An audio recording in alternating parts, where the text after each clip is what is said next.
everyone, it's Bridget Marquardt here with a brand new episode of Ghost Magnet. Thank you so much for listening and welcome back. This week's guest is Tony Rathman. Tony is the founder and lead investigator for Entity Voices Paranormal Investigations, EVPI, located in Phoenix, Arizona, and has spent the last decade discovering the truths about spirits, entities, and life after death. Tony leads professionally operated paranormal investigators into some of the darkest corners of Arizona and just about anywhere he travels, including private homes, business investigations, haunted historical locations, haunted hotels, and he has traveled to hundreds of locations throughout the country and abroad, seeking an understanding to paranormal phenomenon and adding to a common base of knowledge in the community. Tony specializes in spirit communication through both EVP and ITC, instrumental trans communication, and has built many spirit boxes in the last 10 years. He also operates the Copper Canyon Paranormal Research Center, the old Phelps Dodge Hospital in Ajo, Arizona. Tony was a skeptic until his wife, Sherry, convinced him to do a paranormal investigation. The evidence they captured that first night had him hooked. Sherry grew up in the Philippines and was surrounded by paranormal activity as a child, and she grew up in a haunted house that was filled with stories upon stories of paranormal activity and spirits told from her relatives. And I feel like we need to have her on too. EVPI's mission is to seek truth of the paranormal. They are a couple who works together for the purpose of understanding paranormal phenomenon and adding to a common base of knowledge in the community whenever possible. Investigating, documenting, and educating on paranormal activity is their main focus, to share those understanding and developments with all that want to listen, and their welcome opportunities to provide education about the paranormal and to decrease fears about the unknown. Tony and Sherry Rathman also operate the weekly Facebook Live broadcast called Entity Voices Paranormal Evidence, where some of the best captures from paranormal investigators are shared and discussion with the investigators who have captured them are had. I can't wait to hear more, but before we get started, let's check in with Lisa Morton for this week's Ghost Report. Hey Bridget, it's Lisa here with this week's Ghost Report. Okay, you and your guest Tony Rathman introduced me in this week's chat to a haunted location I didn't know much about, but wow, am I interested now in the Jerome Grand Hotel in Jerome, Arizona. For 23 years, the Jerome served as the United Verde Hospital, where an estimated 9,000 people died. In 1996, this magnificent building reopened as the Jerome Grand Hotel. The hotel's slogan is Arizona's mile-high historic landmark because it's a full 5,240 feet above sea level. Now it's also sometimes referred to as the most haunted location in Arizona. Most activity in the hotel is reported from the third floor, where guests frequently report the sound of a hospital gurney rolling around. Other sounds echo the building's history as a hospital, with patient cries often heard. The third floor is also home to a ghost cat that likes to jump onto beds, leaving an imprint on the spreads. In 2008, a guest in room 20 captured a photo of the cat sitting on a table. But the spookiest sightings centered around a young child who is not only encountered running along the third floor hallway, but may appear at the foot of a bed to simply stare at the guests. And Tony mentions a maintenance man who was found dead beneath the Jerome's elevator in 1935. That gentleman, whose name was Claude Harvey, is said to still be found in the hotel's 1926 Otis elevator, which was the first full-service elevator in Arizona. Claude has also been sighted in stairwells and the boiler room and is described as looking like he's still going about his work. By the way, investigations determined that Claude was not the victim of an elevator accident, but was likely murdered, and his body placed in the elevator shaft to make it look like an accident. Maybe Claude is still trying to tell us what really happened to him. But let's get back to Tony and Bridget now, because they both have stories about encounters in the Jerome that make me want to book my next vacation there, whenever vacations are a thing again. This is Lisa saying stay healthy and stay sane. Okay, this is the weirdest thing. I have not touched this microphone, and somehow the volume turned all the way down. And it was working fine when we were talking before. Welcome to my world. Spirits. Wow, okay, that was really weird. Let me start again, not with the whole intro, but Tony, thank you so much for doing the show today. Thank you, Bridget. It's a pleasure and honor to be here. It sounds like I need to have Sherry on too. Yeah, unfortunately, she's at work right now, but yeah, she's a big part of what we do. Yeah, well, maybe she can do a future episode. You say that you were a skeptic before your wife convinced you to do that first paranormal investigation. So the whole time you grew up, you didn't have any experiences in paranormal at all, or were you just kind of you had some, but you were kind of anti? Well, my father was physics teacher, chemistry teacher, and physical science teacher. So Okay. growing up, anytime I asked a question about how things worked, how the environment, whatever the case may be, it was always a scientific explanation. So when it came to the paranormal, anything that fell outside of the science background kind of got dismissed. If science couldn't explain it, and that was my childhood, that's how I grew up. So paranormal kind of fell outside of that. So I did probably have experiences. When I think back, I can remember quite a few of them now because I give them more attention. But I kind of ignored them back then because my dad would say, well, that's not possible. Science says blah, blah, blah, blah. Well, when I met my wife, she was very much into the paranormal. She grew up with hundreds of stories from relatives, seeing ghosts, talking about paranormal experiences. And she kind of tried to drag me down that path. Well, at first, I was a complete skeptic. I didn't believe any of this. And then she tried to get me to watch ghost shows, and I'd last maybe 3, 4 minutes and dismiss it. But then one Valentine's Day, about 10 and a half years ago, she said, I want to do something different this year. Because normally we'd go hang out by the pool, have a relaxing weekend. And she said, I want to go ghost hunting. And I thought, oh no. But of course, to appease her, I said, all right. I did some research online, booked a hotel that had a haunted history here in Phoenix, and bought her some cheap equipment because I figured it would sit in the back of the closet collecting dust after that. Well, we went and spent the entire weekend there. I got her EMF meter, digital recorder, night vision camera. I thought, okay, she'll have fun with this. So Yeah. we went, I played along, I did the investigations with her, but it wasn't until we got that home and she started going through it. The pictures had anomalies in it we couldn't explain. The audio had answer after answer to questions we were asking on floors that were completely empty, answering our questions. Literally, what's your name? We'd get a name. How long have you been here? They would answer. It was unbelievable. Wow. So for about a month and a half, I was just in complete shock. I could not figure out how this was happening, where these materials were showing up from. And that's kind of what started it. And we went back and tried to replicate, get the answers again, and we could. And that's what started this over a decade experience into the paranormal and all the research we've done since. Yeah. Okay. So, can you divulge what hotel this was? Sure can. It's the Hotel San Carlos, downtown Phoenix. Okay. And is your dad still around?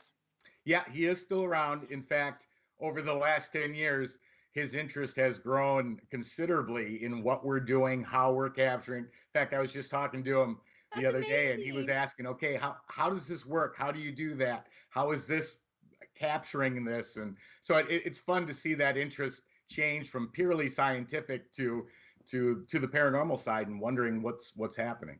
Yeah, well, I feel like, and I'm starting parapsychology classes actually today, but Nice.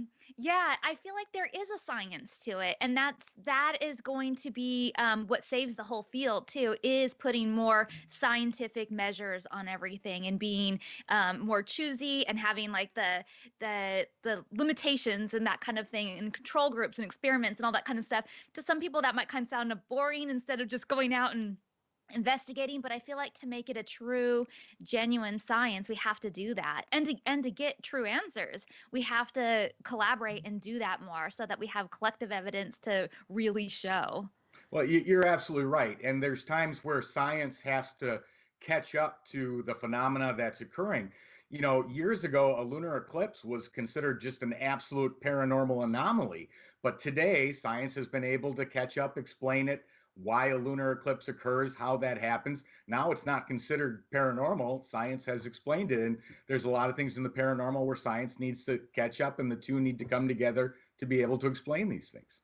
I think so too, because I think with enough research, we'll find that they're not actually paranormal. They are part of the normal process of either the human mind or stuff that's going on around us.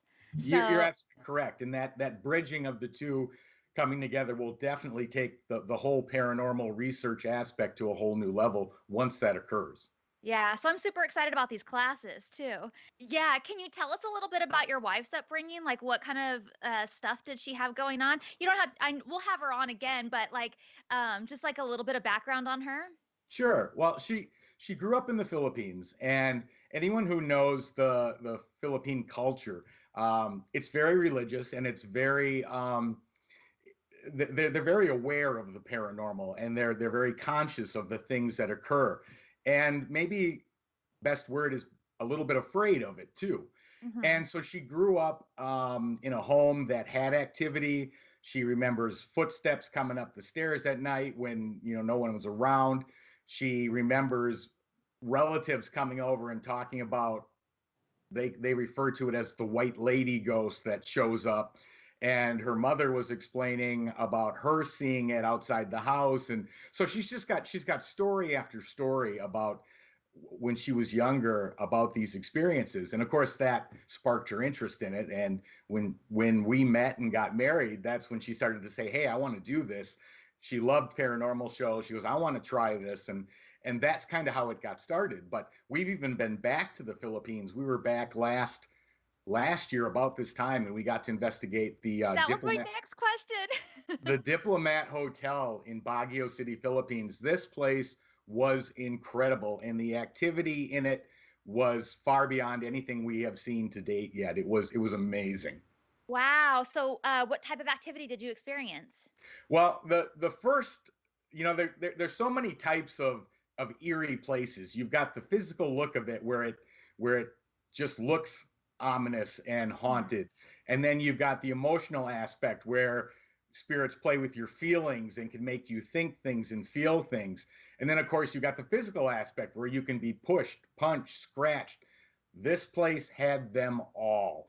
the Wow. the the typical people who live around the building will not go anywhere near it at night. We had to get the mayor's written approval to be in there after dark, and we were able to obtain that. But even the security guard, who's sits probably 300 yards from the building, when he let us through the gate, he took about 20 steps towards the hotel and said, "You're on your own. You're I'm on not your going own. any further." Oh no. but, but the activity in there was unbelievable. We could hear the entity speak with our own ears. The first 20 minutes we were in there, and my wife has never walked out of a building. But after 20 minutes of being in there, and I kept saying, "Are you hearing these voices? Do you hear this?" And she wouldn't even answer me. And finally she looked at me and she goes, "Can we step outside for a minute?" I'm like, "Sure." I'm like, "You realize it's pouring rain outside?" She goes, "I don't care, just for a minute." And we walked out, and of course then we spent the rest of the night in there. But it was an incredible place with amazing activity. Are there other paranormal investigators in the Philippines? There are, and there's been a lot of people that have gone in there and filmed. If you go to YouTube, you can see other ones, but probably not to the extent and with the amount of equipment we took and what we were expecting to capture. But it was an amazing trip, and I want to go back. I don't know if my wife will, but we'll see.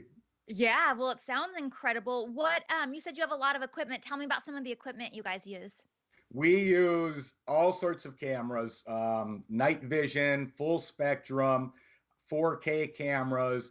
We have FLIRs, SLS devices, REM pods, motion detectors, laser grids.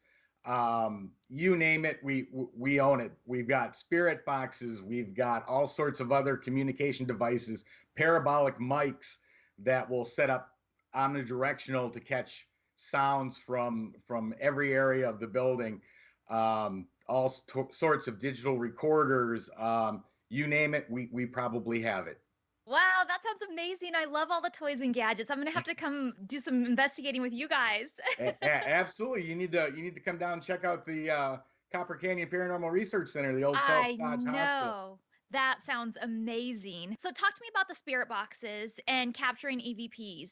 Um, tell me what you think it is about the spirit boxes that are actually communicating with spirits, because I know that they get a really bad rap, and some people are like, oh, the spirit boxes, that's just, a bunch of baloney or whatever. So tell me what you like about the spirit boxes and how you feel they work and actually capture. Well, it's a real interesting story because one of the things that my wife did when we first started out, and I owe her this because she did it right, but I would walk into a building and I'd just start asking questions. And she'd always stop me and say, not yet. Explain to the spirits who we are. So she'd introduce us. She'd say, I'm Cherie. This is my husband, Tony. We're only here to communicate with you. We're not here to hurt you. We're not here to kick you out. And she created a sense of trust within the spirits that I think I owe to her today for doing that, because they trusted us enough to be able to communicate with us, knowing that we're not going to kick them out or we're not going to hurt them or anything in between. And she treated them like you would any other person, with respect, dignity, and that literally put the foundation in for the EVPs that we began to get over and over and over. And when we first started out at the Hotel San Carlos, that was one of the reasons why we would ask, what's your name? How long have you been here? And they'd literally answer. Well, then as time went on and the EVPs just kept coming, we got a hold of our first spirit box. It was an SB7, which of That's course, what I have. has that static white noise sound and is a little difficult to hear. Mm-hmm. But as we started using it, and I'd go through the recordings, I could hear answers. They were in the background. They were very light. They were covered by static, and they were hard to hear. But with enough research into it, I knew they were there. So that's what began the whole Spirit Box ITC development of Spirit Boxes. I didn't want that static noise. I wanted their voices to be as clear as possible. And so we built box after box after box to be able to make that happen. And today we have one called the E-Box. There's no static noise at all. It's just voices. They are clear. And Wow. right now, we're in the process. We just started last week.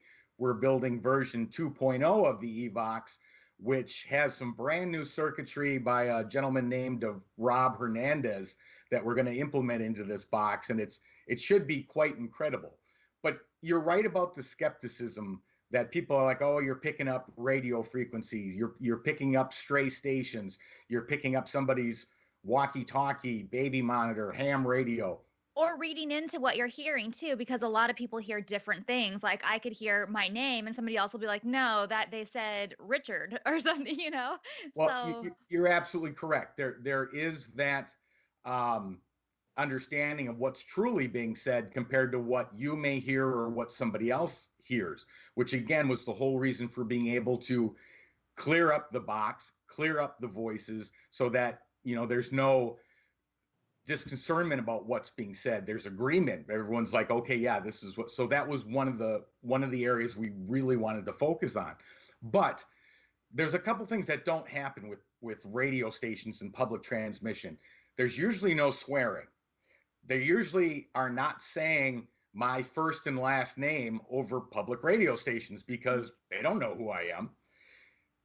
3, we're in Phoenix, so to pick up other language radio stations, sure, we have Spanish stations, we have English stations, and a couple of others, but we do not have any Tagalog radio stations, and that's Cherie's native language. So when we start asking questions and those answers come over the spirit box in Tagalog, we know that's not coming from any transmission in Phoenix. right. Yeah, that's really interesting. What about the ones that where you record backwards so that only the answers go forward, but you're recording other and everything's in slow motion and stuff? We were doing that at one of the investigations I went on, and it was really interesting to try and differentiate and also like kind of seclude what was actually an answer from the spirit box. Well, you're absolutely right. And there's a variety of different types of spirit boxes, and the reverse box is what you're referring to. And yes, it takes every sound that it's playing for spirits to manipulate to create the words they want to use and the sentences they want to use, but it plays it all backwards. So if you're just listening to it and no spirit is trying to communicate, you're just going to hear backwards gibberish. But when they use it and manipulate it, it comes out in regular format, like words and sentences. That's when you know you've made a connection.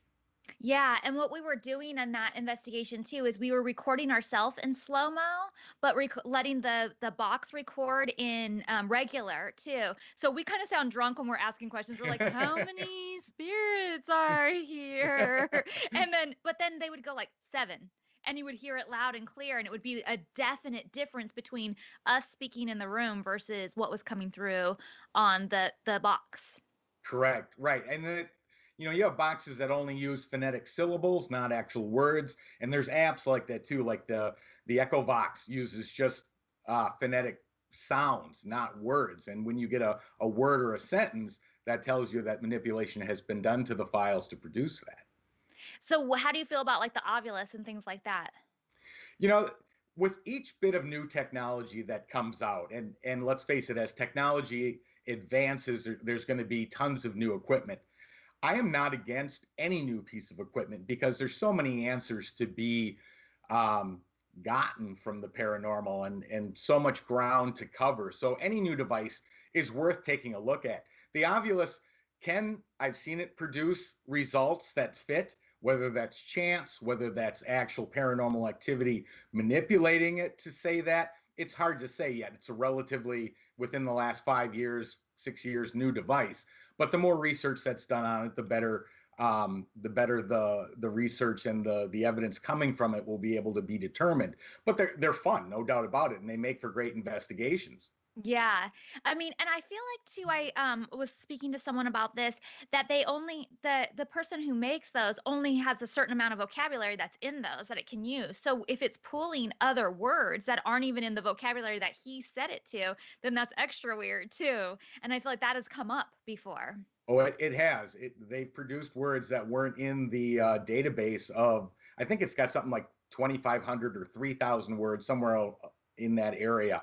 But yeah, if it's pulling words that aren't even in the database, again, then that has to be looked at from a paranormal research side, saying, how'd that happen?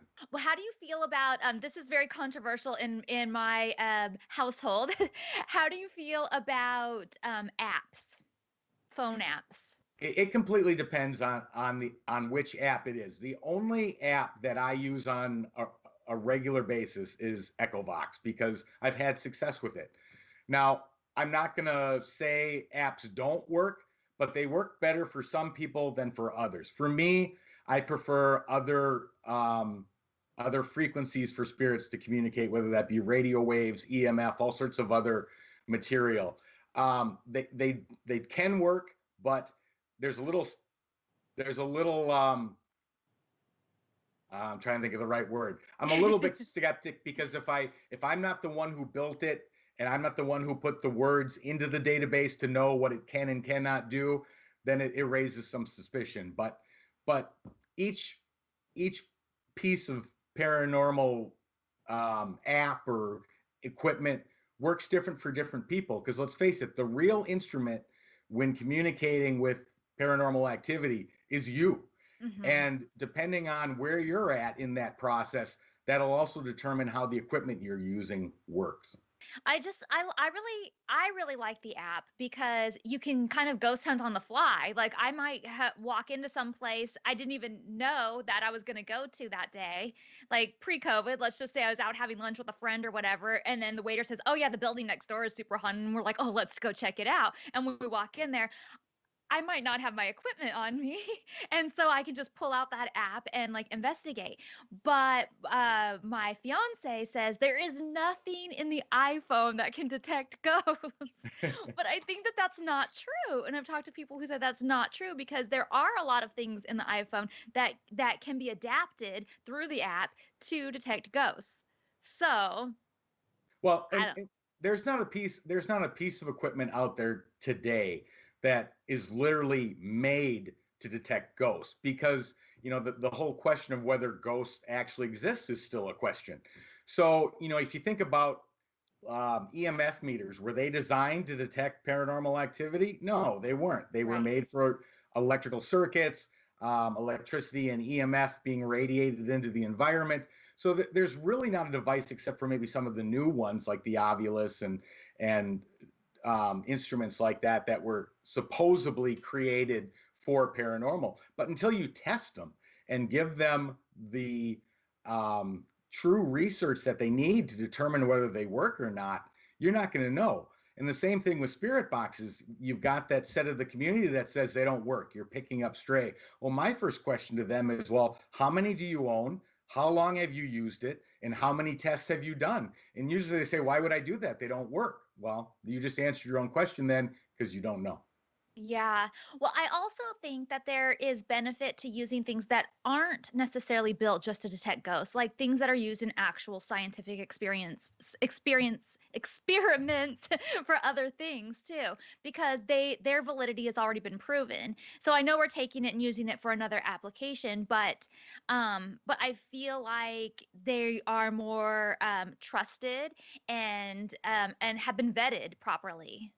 No, you're absolutely right. And anytime you can use instruments or do experiments that are backed by scientific fact, no doubt that definitely helps. It helps with the validity of what you've captured and trying to say, okay, this is what we did, here's how we did it. And when science can back some of those steps that you've used, no doubt about it, it takes the validity of what you've captured and raises that level considerably. Yeah. That being said, though, because this is a different, it's not quite regular science, and we are still in the paranormal realm and trying to like prove it as a science and that kind of stuff, I think that we do still need to have equipment that maybe is specialized for this field. So Oh, it's kind of like this catch 22. completely agree. And yeah, it's bridging that gap to be able to bridge the scientific community with the paranormal community and finding those steps and grounds to make that happen. Once we can do that, you'll see a whole array of new equipment and new scientific procedures to help explain the things we've been chasing for years. Yeah, and I feel like too that even if it's something that is paranormal related or ghost related or whatever, and we are able to prove it works within this genre, I think that it may be helpful too for the scientific community to pull it and use it in some of their studies as well. So I think that that this field being pushed further along will help in every way.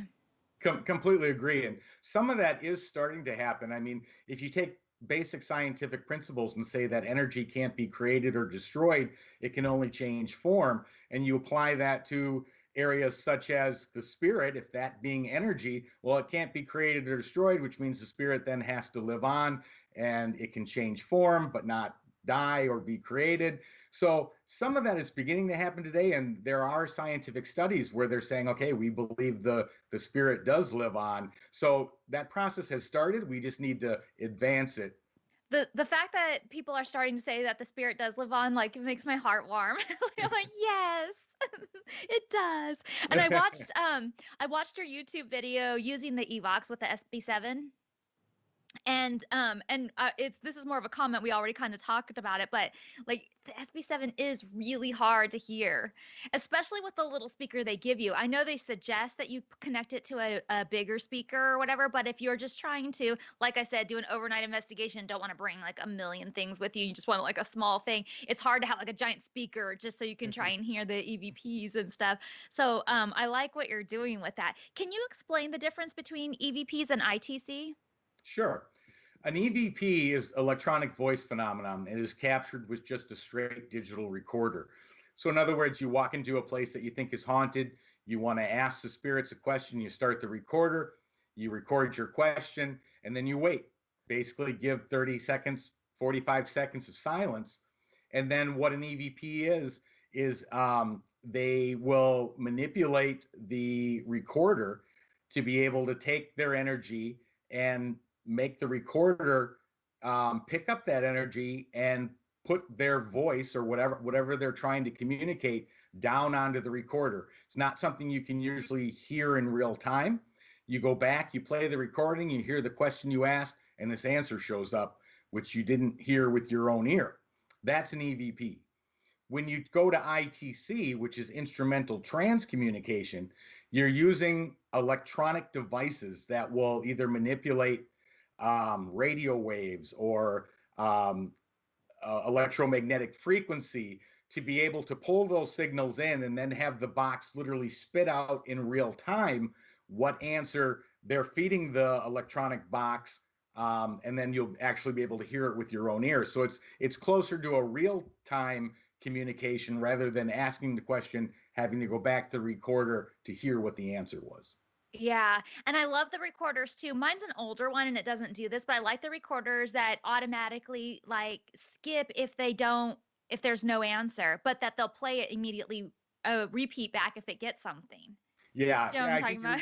yeah, no, I think you're referring to voice activated, meaning that if the no sound is heard by the recorder, it doesn't record and immediately starts recording if it hears something. So yeah, those are nice because you don't have to sit through hours of recording with nothing there. And you also get instantaneous response. So you may not hear it real time, but you can play back immediately and hear it within, a minute of asking the question. And so I just feel like it keeps it more entertaining because sometimes if you don't go paranormal investigating a lot, you might think that it's constantly like stuff going on, but usually you're just kind of sitting, maybe getting a little bored, a little tired, a little disappointed. Like you have to have so much patience. And sometimes when you can get some feedback immediately, it really helps keep you in the mood and want to try more and try.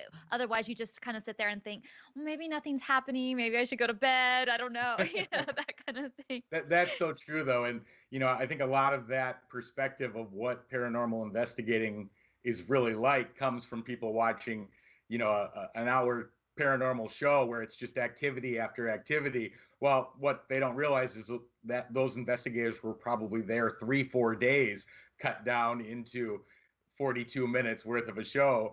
And exactly. Yeah, we've sat all night with nothing happening. And yeah, you twiddle your thumbs and you're like, okay, do I stay? Do I go? But it's like fishing. You never know when a bite's going to happen. Exactly. And you just have to wait it out. Mm-hmm. And sometimes something won't happen at all, and you go home empty-handed. And That's then the true. next time you could go the same place, same room, same everything, and it just could be crazy. You just don't know. That's a great point, and it can change from one time to the next 180 degrees. Like you said, you could go nothing. Next time you go, activities flying off the handle. So you're absolutely correct. So Queen Mary is one of your spots. I've spent a lot of time on the Queen Mary. I love it there. Tell me about some of the things that have happened to you on the Queen Mary. Queen Mary is an awesome location, and the activity that happens on that boat is all throughout it, from the engine room to the ballrooms to everything else. We've gotten amazing EVPs. We've captured shadow figures. Just an incredible amount of paranormal activity that happens on the boat. And upcoming, the Dark Zone is doing the Queen Mary coming up in October. They're going to do a live 4-day investigation with cameras set up for viewers to watch. It's going to be an amazing event, and I know that they're going to over Halloween weekend, right? It is. It's going to happen over Halloween weekend. You can get more information on it from the darkzone.tv. Ticket sales, I don't believe, are available yet, but it's going to be an incredible event, an incredible location, and the opportunity to capture some great paranormal activity will definitely happen here. Are you going to be there, or are you doing remotely? No, this one we're going to actually be at, and we're trying to come up with some great ways to give the audience some new things to look at and to be able to investigate remotely from their side. So it's very exciting. Yeah, how fun. Yeah, we might be a part of that too. We might go and do our podcast from there. Awesome. Yeah, awesome. So maybe I'll get to meet you in person. That's very possible, Bridget. Yeah, that'd be awesome. So I've gotten the pleasure of staying in B340 a few times. Nice. In fact, I got to be the first person to stay in B340 because I was the like grand marshal for the event outside, for Awesome. Dark Harbor. How And they were was like, it? do you want to stay in B340? And I was like, yes. How was it? And Anything happened? nothing happened. Oh. No, my funnest part was scaring everybody else that came up to the door thinking no one was staying in there. I love scaring people. Yeah, that's always fun. But how cool. What an opportunity. That's great. Yeah. Do you have a good Queen Mary ghost story? Yeah, we actually submitted it to the Dark Zone. We were in the infirmatory where they would take people that were contagious, and Yes. there's this room that's locked behind glass, the glass on the window, so you can't actually get in. You can just look through the glass. And I kept seeing something move. So I literally stood there for like an hour with my camera waiting to see it again.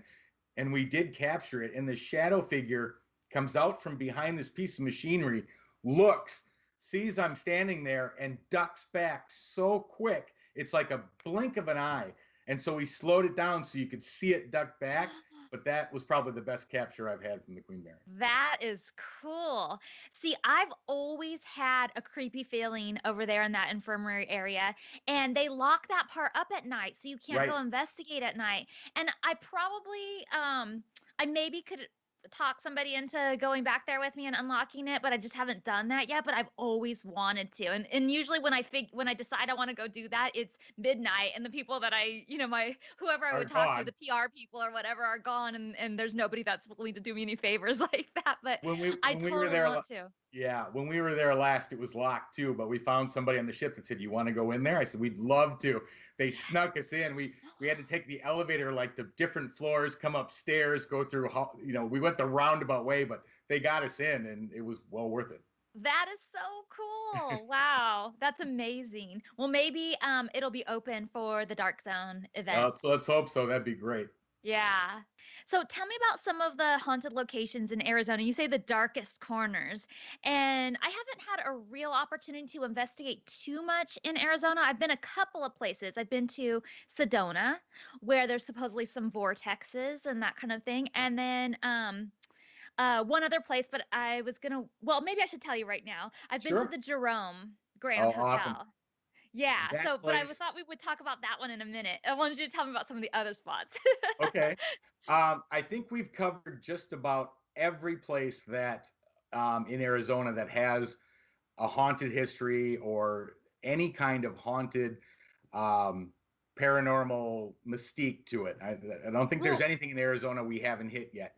But there's multiple hotels. There's the Hotel San Marcos. There's the Hotel San Carlos. Jerome Grand Hotel is a big one. There's the Pima Territorial Prison.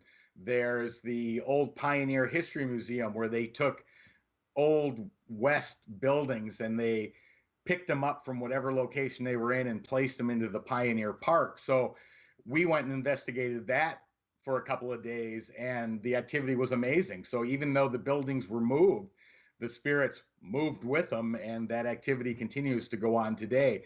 And there's so many other ones. I'm not going to be able to name them all off at the top of my what head. about But some of the really popular things like Tombstone with the Tombstone, Birdcage Theater and stuff? Birdcage Theater, we've been to, investigated that many times. Great place, great activity. Tombstone itself is awesome for the amount of spiritual activity.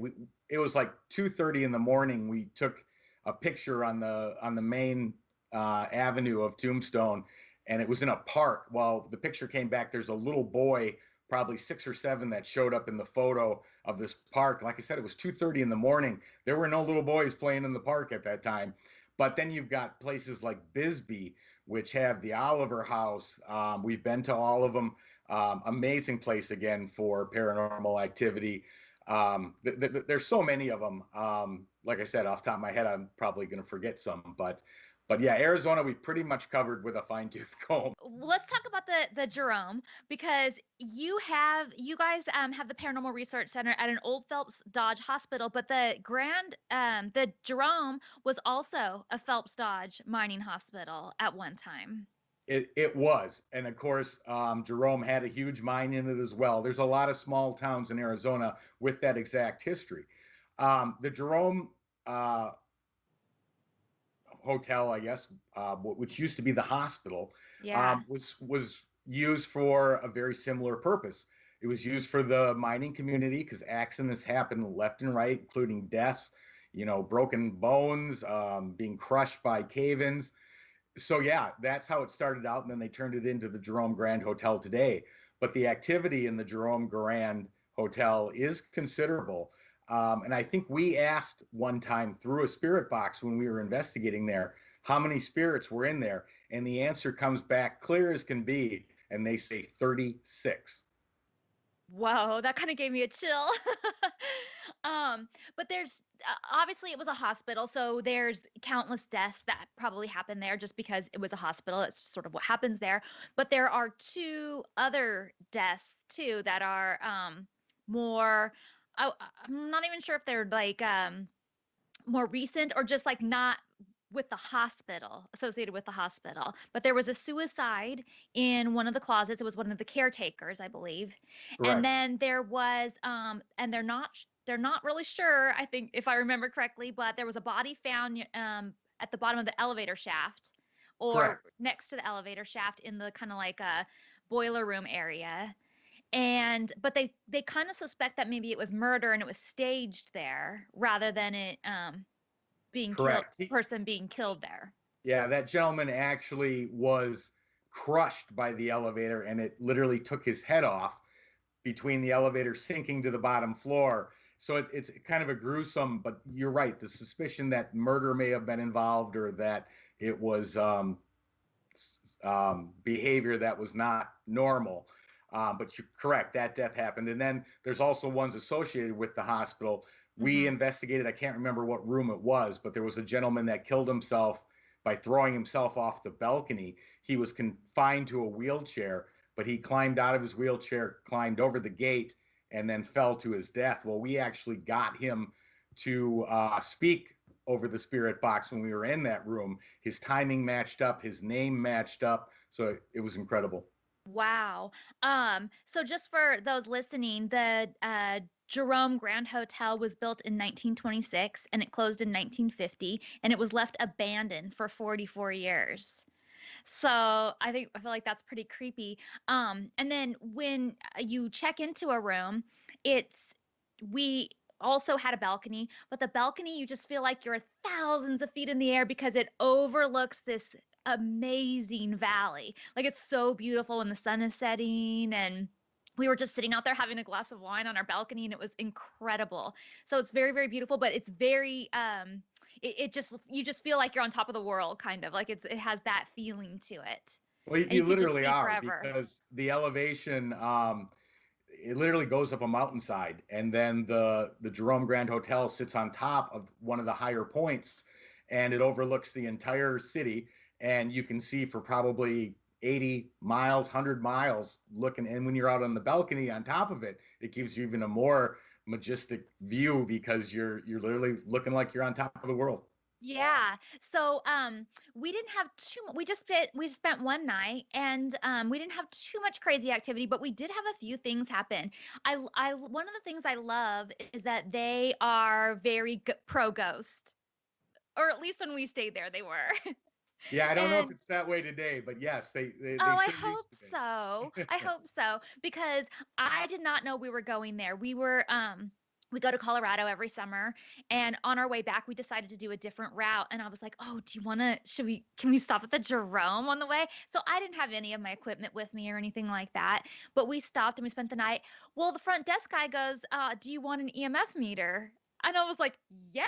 Yes. Yes, I do. So we were using theirs, and so I brought my fiance and stuff, and I was like, okay, we have to go do investigation. So we're walking all around, and I thought for sure they have the craziest old elevator in there, the kind where you have to pull that chain fence thing across Right. and then put a key in and twist it and then like, it's like you need an education just how to use the elevator. We kept forgetting to turn it. We're like, why isn't it moving?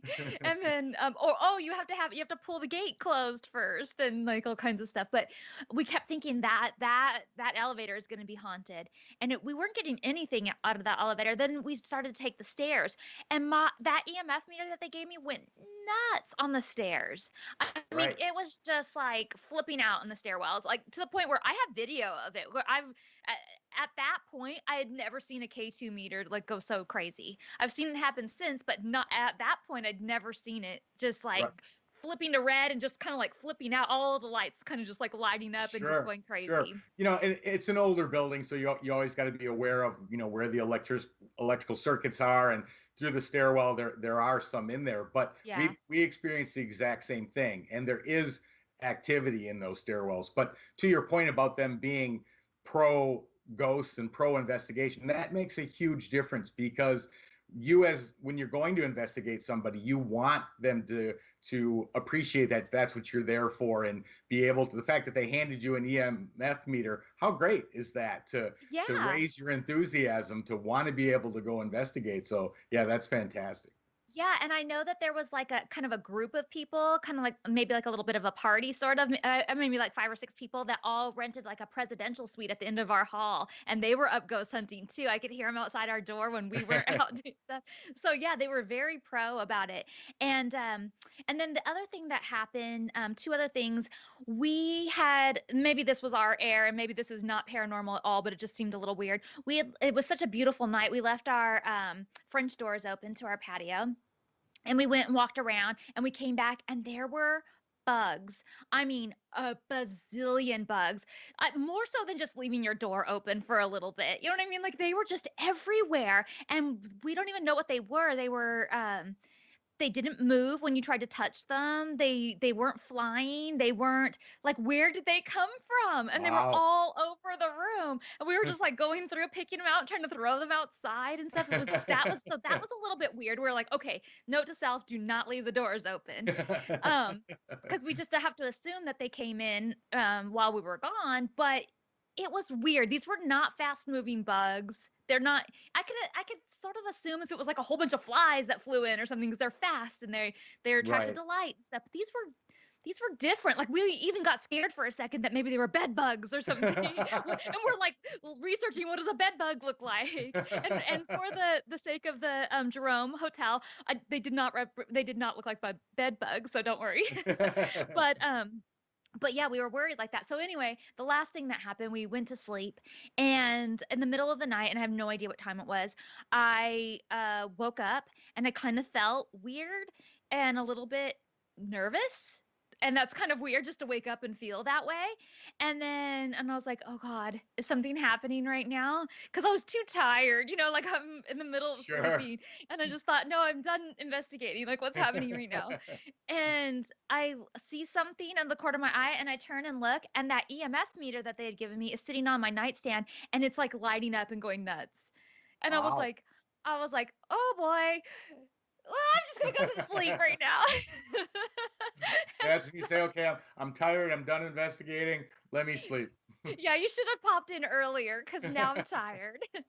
And that wine we had before we went to bed didn't help. So, but yeah, that was my experience with the Jerome. I want to go back because I thought it was really, really fun. It's an amazing place, and I can tell you we've investigated it multiple times. The activity there is very real. It's pretty much consistent. I don't think we've ever been there and not had some type of experience or capture from it. And there's a lot of similarities, like you said, between the Jerome Grand Hotel having been a hospital for mining, and of course then the old Phelps Dodge, which we've turned into the Copper Canyon Paranormal Research Center, which Okay, was tell us about that. I want to hear all oh, about it. Tell us its history. Tell us what you've experienced there. Tell us all about this place. sure. Well, the hospital was built in 1919, and it was built by the New Cornelia Mining Company, and it was basically put up to take care of injuries and anything that happened to the mining community that were mining the huge copper mine in Ajo. Well, then Phelps Dodge came in and bought it, and bought the mine and took it over. And the hospital operated until 1986.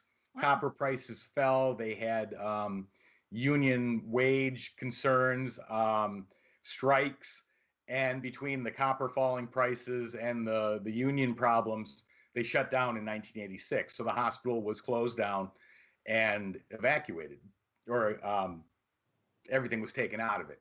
Yeah. So it sat empty for about 40 years.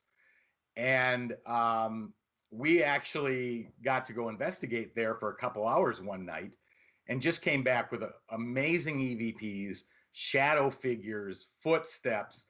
And we said, okay, we gotta find out who owns this, see if we can get a hold of it. And so we did that. And the gentleman who owns it said, well, what do you want to do with it? I said, well, have you ever heard of Waverly Hills? And he goes, no. And I said, well, What? okay. I said, we want to turn it into a paranormal research center where we can collect data, and we can also let paranormal investigators come and investigate all night long, and be able to catch same type of activity that we're catching to validate our what we've captured, and let other investigators see if they've captured similar things to validate them. And then he came back and he said, I like this idea. And we formed a partnership with him and now run it as the Copper Canyon Paranormal Research Center. But like I said, we get amazing EVPs. We literally have EVPs of doctors calling out for instruments out of the surgery. There's two main surgery rooms. There's times you can hear carts rolling down the hallways.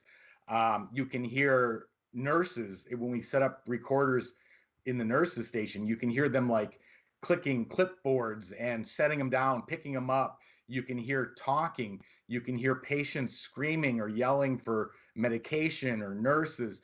We've had babies crying.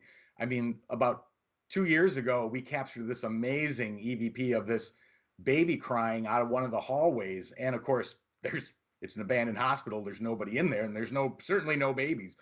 But it's not a cat. It's not a bird. This is without a doubt a baby cry. We've seen shadow figures. We've captured doors slamming, and just we've left the building. We've left equipment running. We come back. We check the parabolic mics. And you literally have conversations going on. You have sounds of things being moved and shuffled, and it's incredible. Do you guys have any kind of surveillance cameras that are on 24/7 to capture things? We do. They're not necessarily set up to capture. They're more to protect the building, make sure no one's broken in. Mm-hmm. But do we capture stuff on those cameras? Yes, we do. Yeah, because I would think anything that would be motion activated and everything, like inside cameras, would capture quite a bit of stuff. Oh yeah, absolutely. And stuff has shown up.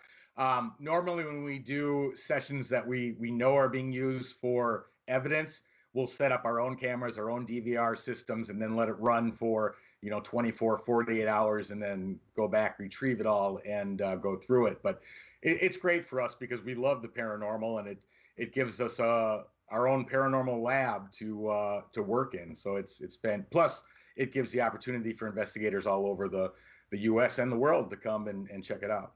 So tell me about what you guys do there exactly, because I know you allow investigations and that kind of thing, but do you also teach classes and that kind of stuff, or? Well, correct. We do.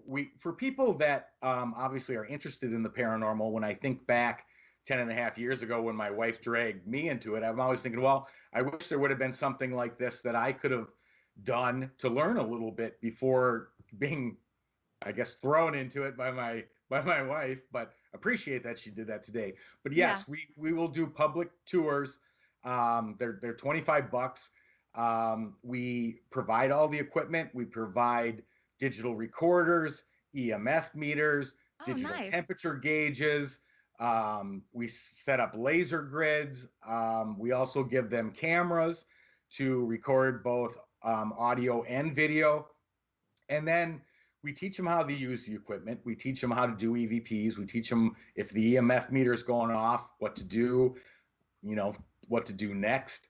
And then we supply them all with the equipment. We give them a tour of the hospital so they don't get lost.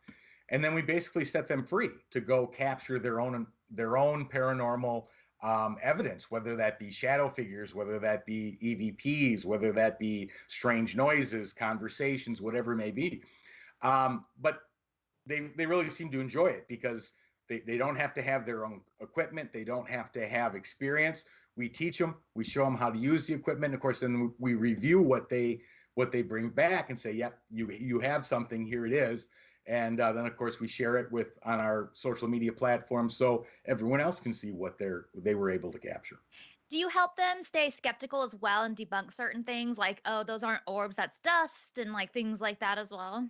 Absolutely. And that's a must in the paranormal because, you've got that bell curve of audience that you've got the side where no matter what you show, people are going to say, yeah, that's paranormal. Then you've got that midsection. They're like, well, it could be, it may not be. And then you've got the skeptic side that you could have an apparition show up right in front of the camera, appear, smile, and then disappear. And they'd still say, no, I don't believe it. So, but yes, you have to have that.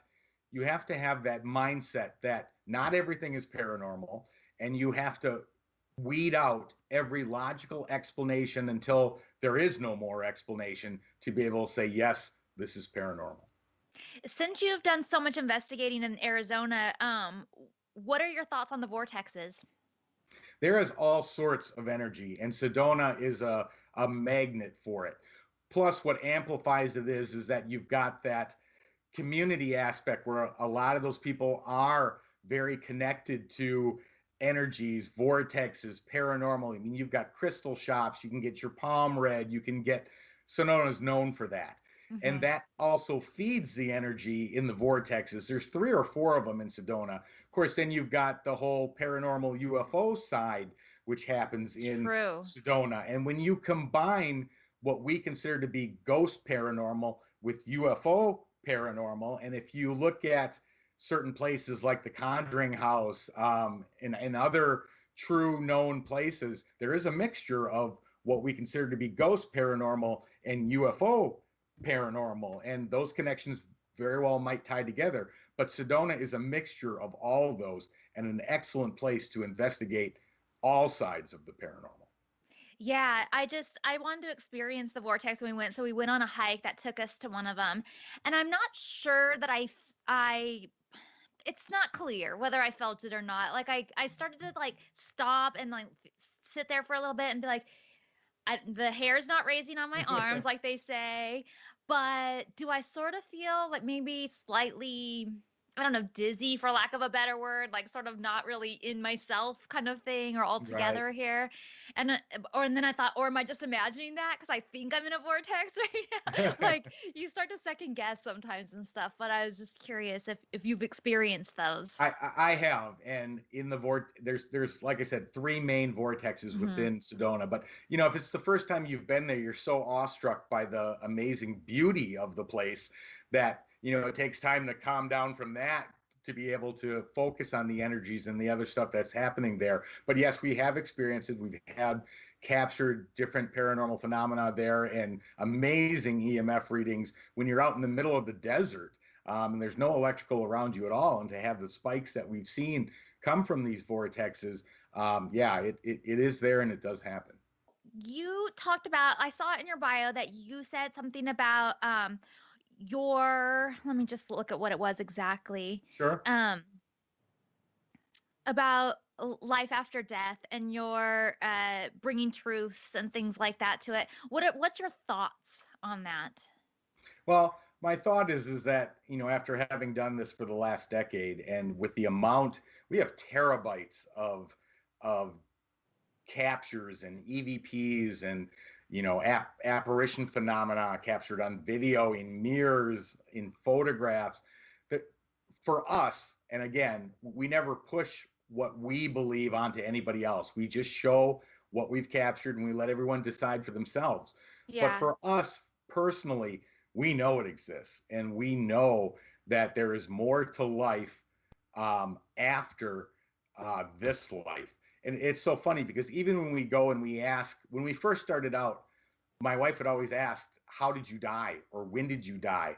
And we have answer after answer after answer from spirit EVPs saying, we're not dead, because that conception of death from human life to spiritual life is a man-made conception of death. But to the spirit who just changed forms, we have that recording from so many different spirits, so many different times saying, we're not dead. And they're not. Yeah, I know what you mean. Like they don't feel like they died, maybe their physical death, but their spirit is still alive and still. Correct. Yeah. I just feel like my belief system is sort of in transition at the moment because I have definitely had experiences that were paranormal. There's no doubt in my mind that I've seen things and felt things and heard things that have to be paranormal and have to be from the other side. But then there's things like my grandfather passed away a couple years ago, and we had a pact that if he could come back, he would. And we have a code word and everything. And as far as I know, aside from one EVP that was possibly him, but he could not confirm the code word, I have zero sign of him at all. Don't even feel his presence around. Nothing. And then just like a week and a half ago, 2 weeks ago now almost, my beloved puppy died. Not, well, she wasn't a puppy. She was over 15 years old, but she was more than just a dog to me. Like she was more than just a family member to me. Like she was my baby. Like we had a connection. Like I feel like she was part of me. And she died, and I got thousands of comments because she was known from our show Girls Next Door and everything, and I literally got thousands of comments from people on social media saying, and most of them were saying that she's right there with you, she'll always be with you, she's looking down on you, you'll always feel her. And the problem is I don't feel her at all. I 100% feel like she's gone. Well, And I really feel that loss, and I feel like she's gone. Like I don't feel that presence that I do sometimes ghost hunting. I feel presence and stuff. I don't feel that at all with her. And so I feel like this is sort of messing with me a little bit, that things really close to me I'm not able to feel or sense. And maybe, and I'm not saying that I'm changing my mind on paranormal. It's not that, but I just feel like there's well, Patty Negri, the psychic medium, Hollywood witch, she texted me actually after my dog died, and she said she will come to visit you. She's in transition still, so maybe that one's just too recent. But that doesn't explain my grandfather not being able to come. And I know not everybody, they're not on the same time schedule as us, and maybe they don't feel the need to have to come back. And there's a million reasons why he wouldn't come back, and I shouldn't take it so personally or whatever. But it is starting to mess with sort of how I view everything. Not sure. that I'm not still into the paranormal. Of course I am, and I still believe in all of this and stuff. It's just sort of messing with me a little bit. Well, I totally understand everything that you're saying because when it comes personal, yeah, you're looking for other things. But Patty's absolutely right. There is that transition period, so that's probably part of it. The second thing, and again, this is a theory, and this is a theory of my wife and mine. I'm going to state what the theory is, but people can take it with a grain of salt, however they want. But we truly believe that there are universal laws of which spirits can manipulate in. And some of those laws allow them to do things and things that they're not supposed to do. And that communication thing, it's based on free will also. We have free will as humans, and we believe you don't lose that free will as spirits. You can make your own choices. You can go where you want to go. You can do what you want to do. But in communicating with spirits, especially through the different spirit boxes we have, as we push those boundaries to those laws, we start to hear the spirits say, stop, enough. We're going to get in trouble. They're coming. Don't say that. Quit speaking. And, we've had that come up on so many different areas where we communicate with them, and those boundaries are always the same. So there are rules and communication and information that they can give and not give. And I think part of it is just because this is a human-based, human-bodied life, and we're only supposed to know so much. And when they start to cross those boundaries, that would affect your human life. And so those boundaries can only be intertwined to a certain degree. So you're saying that you think that there's kind of this law that we don't know about on the other side that says they shouldn't really communicate with us or give us too much information about what happens on the other side, but some of them cross that line and been like, I really want to talk to them. I'm gonna do it anyway. Yeah, you're absolutely right. And we're starting to understand where those boundaries are of what they can say and what they can't. I don't think there's a problem with them communicating, but it depends on what you start asking, what information you're looking for. We've hit those boundaries on hundreds of different questions and investigations, and we know where they're going to back off and not answer or just not reply or say enough, stop talking, we can't share that. Wow. Where do you think what are some of those questions that you think hit the boundary? The boundaries are definitely hit on like future things that are going to happen, how it's going to Mm. affect your life. questions about, how long you have left to live. Oh, It yeah. always shuts down, always shuts down. And the funny thing is, for the dark zone, we were asking questions about the Lizzie Borden house. And that one amazed me because we were hitting that boundary left and right on what happened um, to Andrew Borden and Abby Borden. And I swear, whoever committed those crimes protected that information through their whole life. I think it's still being protected on the other side because we kept hitting those boundaries. We could not get around them or get the answers we were looking for. Oh, wow, that's crazy. All right, I know we're pretty much out of time, but I have just a couple roundup questions for Sure. you. These are quickies. Your favorite piece of equipment? Without a doubt, EVPs and spirit boxes, because I love the direct communication. To me, that evidence can't be beat. You can have equipment flashing, signaling, telling you something's going on, but when you can ask a question and get a direct answer that you can literally hear the response, that to me is the best. Yeah. Um, Best evidence ever captured? We caught multiple figures on FLIR cameras, no body heat whatsoever, walked across the hallway. You could see the body, the temperature of the body. You could see the outline of the human form. Body temperature was room temperature. There was no body heat at all. Wait a second. Okay, so I have the FLIR adapter for my iPhone, and I'm still trying to figure out how to use it. And I've asked this question before to another guest, but am I supposed to be looking for warmth in the body temperature or coolness? Because they always say ghosts are cold and cold energy and that kind of stuff. So I'm not sure what I should be looking for when I'm looking at things. I mean, I guess anything that isn't there visually that walks by is going to be something to. But I just like if I put my handprint on a couch, it's going to show my handprint on the Right. couch. But if an entity puts their handprint on the couch, should it be warm or should it be cold? Well, it depends on the temperature of the entity leaving it. Oh. Entities that are warm, you probably want to be a little more leery of because it's probably negative.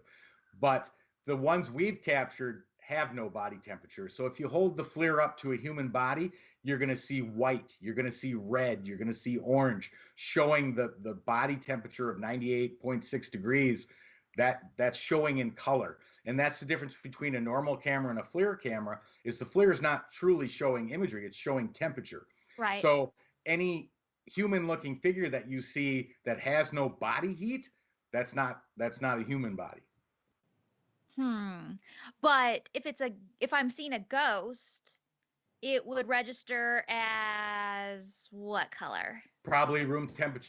It's probably going to be in the darker colors, a green down to a gray. So it depends to what setting you have on the FLIR. But the lower temperatures are darker colors. Higher temperatures are white, red, orange. Yeah. Okay. I have to play with it more and figure it out. I'm still just like learning on that one. Okay. Most active place you've ever been? Diplomat Hotel in Baguio City, Philippines. That place was amazing. Queen Mary, Phelps Dodge, Bel Air House. There's so many of them. There's a bunch of them. We were in the underground tunnels in the La Posada Hotel. That was amazing. There's so many of them that have activity, but definitely the Diplomat Hotel would be my top one. Okay, is that the scariest place you've been? Again, scary depends on what happened. I mean, we did an investigation of the Oxbow Saloon, which is a old Western bar in Payson, Arizona, and the energy in that place was just off the charts. You literally could walk in the front door, and as you walk to the steps that used to go upstairs, your body would just vibrate from this energy. It was so strong. So scary has multiple different meanings, but that place was intense. Okay, place you haven't been but are dying to go to. The one place that's on the top of my bucket list, which I have not been to yet, is Waverly Hills. Yes, I want to go there too. All right. Well, thank you so much for sharing your stories with us today. Tell everyone listening how they can follow you on social media or come visit you guys at the hospital, all that stuff. Absolutely. We can be found on Facebook, either under Entity Voices or even on Tony Rathman. We do our live show every Wednesday night. Tonight we're doing Rick McCollum, which gets broadcast off of Tony Rathman. You can find us, the hospital. You can go to www.coppercanyonprc.com. You can book investigations, overnights. We're also on YouTube under Entity Voices Paranormal Investigations. Amazing. And I feel like I said a couple things wrong today. Your wife's name is not Sherry, it's Cherie. Cherie, correct. Sorry, Cherie, I didn't know. and then how do you pronounce the name of the town where the Copper hospital is? Aho. So Aho is right. So I did say Aho. Yep, okay. That's correct. I thought maybe I said that one wrong too. Anyway, just want to set the record straight.